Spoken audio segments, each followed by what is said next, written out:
Bike boat office court गांव दादरी से मैं मुन्ना बालियान सभी बाइक बोट पीड़ित भाइयों बहनों को मुन्ना बालियान की राम राम। 13 अक्टूबर 2021 अपनी कुछ खास बात आपसे शेयर करने से पहले मैं धन्यवाद करना चाहूँगा पत्रकार बंधुओं का, धन्यवाद करना चाहूँगा सभी जांच एजेंसियों का, और साथ ही साथ मैं धन्यवाद करना चाहूँगा आप सभी बाइक बोट पीड़ित भाइयों बहनों का। रही बात अगर मैं खास अपडेट की बात करूं, फरीदाबाद के अंदर फरीदाबाद की कोर्ट में कल विजय कसाना, आदेश भाटी, सचिन भाटी वहाँ पर पेश किए गए। उससे पहले फरीदाबाद की कोर्ट में संजय भाटी, करणपाल पेश किए गए थे। अगर वहीं दूसरी तरफ मतलब बात ऐसी, अगर मैं उससे पहली बात करूं, जब पेशी के लिए इन्हें तलब करा जा रहा था तो ये नहीं आ रहे थे। क्या कारण है, उस कारण का ब्यौरा लेने के लिए वहाँ फरीदाबाद के कोर्ट के जो वकील है एडवोकेट साहब राजू त्यागी जी ने जेल के जेलर को भी तलब कर लिया था, और उसके बाद अपराधी पेश होने शुरू हो गए थे। अगर मैं बात करूं, आने वाली 26 तारीख को जो बचे हुए अपराधी है उनकी पेशी है।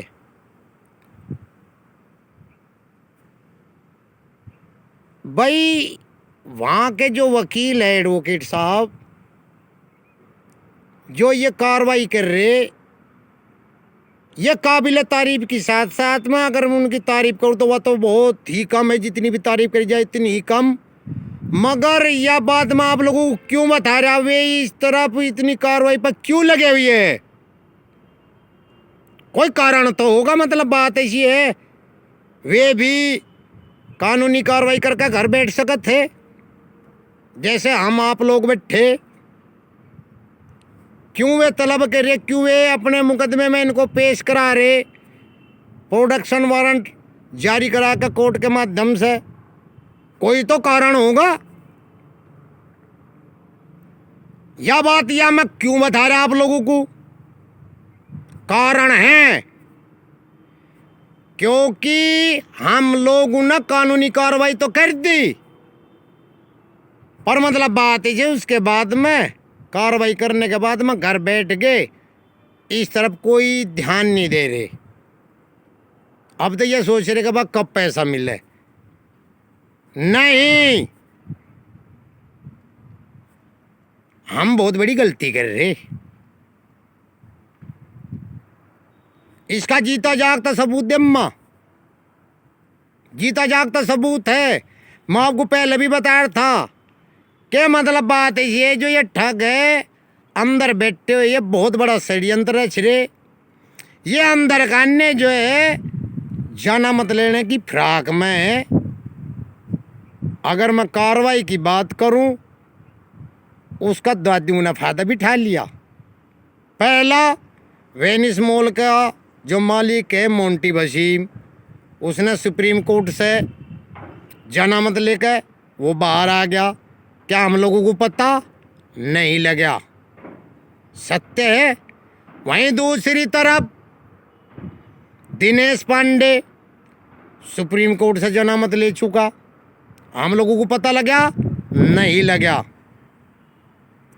उन लोगों को तो जनामत मिल गई, कारण क्यों मिल गई उसका भी कारण है, क्योंकि वे बाइक बोट कंपनी में किसी भी पद पे नहीं थे। उनका जो मामला है वो जो है, जो ये ठग है संजय भाटी एंड गैंग, जो ये है जो बाइक बोट कंपनी का मालिक है, उनका लेना देना उनकी साथ है। उन्हें क्या दे रहे, क्या क्या उनका मामला वे जाने। उनका बाइक बोट कंपनी में वे किसी भी पद पे नहीं थे, ये आप लोगों को बता दूं। अगर मैं बात करूं इन ठगों की, ये बराबर लगे हुए तो है कहीं ना कहीं ये उस मौके की तलाश में कि कहीं ना कहीं हमें कोई रिलीफ मिल जाए और हम जो है मौके का फ़ायदा उठा के भाई सुप्रीम कोर्ट या हाई कोर्ट से जो है जनामत ले लें, पर वो इतना संभव नहीं, क्योंकि उसका कारण है क्योंकि ये कंपनी के मैन थे, ये पद पर थे, कोई एमडी था, कोई सीएमडी था, कोई डायरेक्टर था, ये मैन अपराधी थे। इन पर कंपनी एक्ट भी लगी हुई है, गैंगस्टर भी लगी हुई है और धाराएं भी संगीन लगी हुई है, पर ये अपनी कथनी करनी में कसर नहीं छोड़ रहे। इन लोगों को एक चीज़ का तो आभास हो गया कि जनता कानूनी कार्रवाई तो करी, पर कानूनी कार्रवाई करने के बाद में उस तरफ कोई ध्यान नहीं दे रही, ये तो इन्हें पता लग गया। जो चंद लोग ध्यान दे रहे वे जो है मैं समझो बात को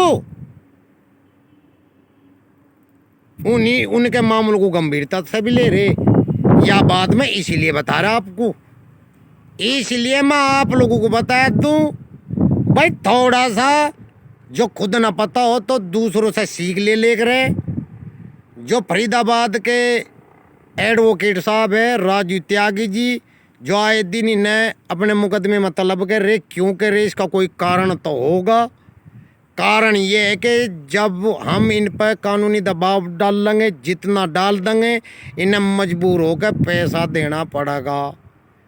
उस दिशा में हम हर एक पीड़ित भाई बहन को जिन्होंने कानूनी कार्रवाई कर रखी अपने मुकदमे में अपने वकील के माध्यम से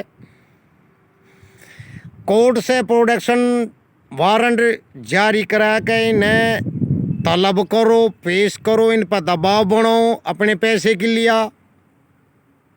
रिजल्ट आपके सामने होगा।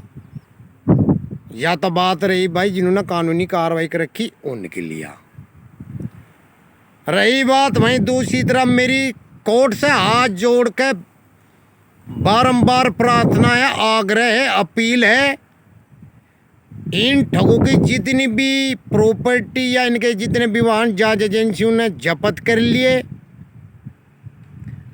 उस जब्त की हुई संपत्ति को एक निश्चित समय निर्धारित करके उसे नीलाम करके जो पीड़ित भाई बहन हैं उनकी पीड़ा को संज्ञान में लेते हुए उस पैसे को, जो पैसा प्रॉपर्टी जब्त करके उसको नीलाम करके जो रिकवर होगा, उस पैसे को पीड़ित को देने का काम करने की तरफ थोड़ा गंभीरता से कदम उठावे कोर्ट। मेरी जो है कोर्ट से आग्रह भी है, अपील है, क्योंकि न्याय के लिए तीसरा वर्ष लग गया। जो गुहार लगा रहे पीड़ित, तो उस तरफ भी कोर्ट जो है थोड़ा गंभीरता से उस पर जो है उचित कदम उठावे।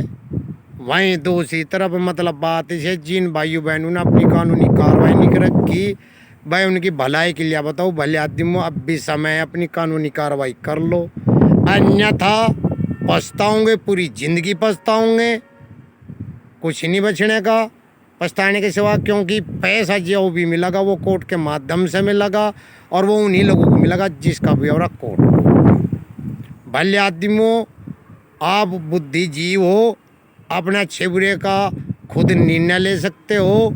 मैं तो सिर्फ आप लोगों को जागरूक कर सकूं।